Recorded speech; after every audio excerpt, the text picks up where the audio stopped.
Assalamualaikum warahmatullahi wabarakatuh. Perkenalkan, nama saya Maulana Yusuf Muhammad dengan NIM 21120120140140166. Di sini saya akan menjelaskan mengenai tugas TMA yang berjudul Sistem Monitoring Lingkungan berbasis SOC ESP32 menggunakan sensor analog dan antarmuka I2C dan SPI. Yang pertama ada deskripsi ringkas alat. Sistem ini merupakan aplikasi environmental monitoring atau smart building yang berfungsi untuk memantau suhu, kelembapan, dan intensitas cahaya lingkungan secara real time. Sistem menggunakan SOC ESP32 node MCU sebagai pusat kendali yang memiliki adisi internal, antarmuka komunikasi serial, serta konektivitas Wi-Fi. Data dari sensor diproses oleh ESP32 ditampilkan pada OLED I2C, disimpan pada SD card SPI dan dapat dikirim melalui jaringan Wi-Fi opsional. Sistem ini cocok diterapkan pada ruangan server, rumah pintar, atau monitoring lingkungan indoor. Yang kedua, uraian konsep dan metode yang digunakan. Komponennya sendiri yaitu yang pertama ada ESP32 node MCU yang berfungsi sebagai SOC pengendali utama. Yang kedua, sensor LDR berfungsi sebagai sensor analog intensitas cahaya.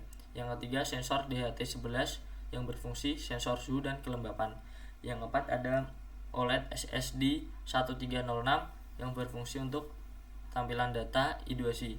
Selanjutnya ada modul SD card yang berfungsi untuk penyimpanan data SPI.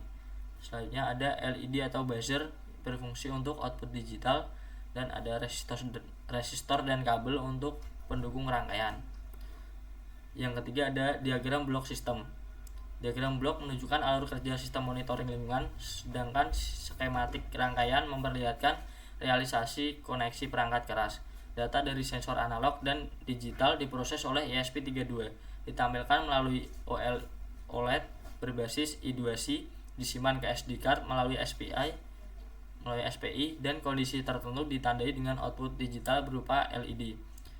Yang keempat terdapat skematik rangkaian. Yang kelima ada algoritma pemrograman, yaitu algoritma program untuk langkah kerja sistem. Yang pertama, inisialisasi ESP32 OLED dan SD card. Yang kedua, membaca data sensor LDR dan DHT11. Yang ketiga, mengolah data hasil pembacaan. Yang keempat, menampilkan data pada OLED. Yang kelima, menyimpan data ke SD card.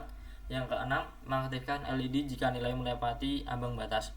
Yang ketujuh, mengulangi proses secara periodik. Dan yang keenam, di sini terdapat contoh kode program. Yang ketujuh, operasi fungsional sistem. Saat sistem aktif, ESP32 membaca data analog dari sensor LDR melalui ADC internal dan data suhu dari sensor DHT11. Data diproses lalu ditampilkan pada OLED. Informasi hasil monitoring disimpan pada SD card melalui antarmuka SPI. LED berfungsi sebagai indikator kondisi abnormal. Sistem dapat dikembangkan dengan pengiriman data melalui Wi-Fi. Di tugas ini saya menggunakan referensi sebagai berikut. Sekian dari saya. Wassalamualaikum warahmatullahi wabarakatuh.